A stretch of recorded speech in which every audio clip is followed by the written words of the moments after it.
ခိုင်ပြည်နယ်တန်တွဲမြို့တွင်ရှိပြည်ထောင်စုကြံ့ခိုင်ရေးနှင့်ဖွံ့ဖြိုးရေးပါတီရုံးတပ်သားစုဆောင်ရေးရုံးကိုစစ်ကောင်စီမှယမန်နေ့24ရက်မနက်4နာရီချိန်ခန့်ကလာရောက်ပုံကျဲခဲ့တဲ့ဖြင့်အဆောက်အဦများပျက်စီးသွားခဲ့ပြီးကလေးငယ်တအူဒဏ်ရာရရှိခဲ့ကြောင်းသိရပါတယ်။မနေ့ကတန်တွဲကိုပုံကျဲခံရတဲ့မနက်4နာရီမှာအန်တော်ရွာထိပ်ကကြံ့ခိုင်ရေးနှင့်တပ်သားစုဆောင်ရေးရုံးကိုလာပျက်စီးတာထင်တယ်။အဆောက်အဦတွေပျက်စီးသွားတယ်ကလေးတယောက်တော့ထိခိုက်ဒဏ်ရာရသွားတယ်လို့တန်တွဲဒေသခံတအူကအာရခတိုင်းကိုပြောပါတယ်။နနက်4နာရီကျော်ကစစ်ကောင်စီရဲ့လေရင်ဖြင့်2ကြိမ်တိုင်လာရောက်ပုံကျဲခဲ့တဲ့ဖြင့်စစ်ကောင်စီရဲ့ရုံးနှရုံးပစ္စည်းခဲ့ရပြီးအန်တော်ရွာအဝင်ကနေအိမ်အချို့လည်းထိခိုက်ပစ္စည်းသွားကြောင်းကိုလည်းထပ်မံသိရပါတယ်ခင်ဗျာ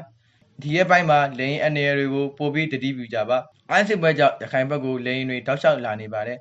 အသက်ကိုညံဆောက်ကြပါစီလို့စာရေးဆရာနဲ့ပရိဟိတတက်ကြွသူဆရာဝင်အောင်ကသူ့ရဲ့လူမှုကွန်ရက်စာမျက်နှာကနေတတိပေးထားပါတယ်အလားတူစက်တင်ဘာလ26ရက်မနက်ပိုင်းကတန်တဲမြို့ဒါယာဝတီမြို့တော်ခမ်းမနဲ့တဘာဝပတ်ဝန်းကျင်ရုံးကိုစစ်ကောင်စီရဲ့လေရင်ဖြင့်ပုံကျဲမှုကြောင့်အရတားပြည်သူ14ဦးသေဆုံးခဲ့ပြီးလူဦးရေ30နီးပါးဒဏ်ရာရရှိခဲ့ပါတယ်။စစ်ရေးအရရှုံးနိမ့်နေတဲ့စစ်ကောင်စီက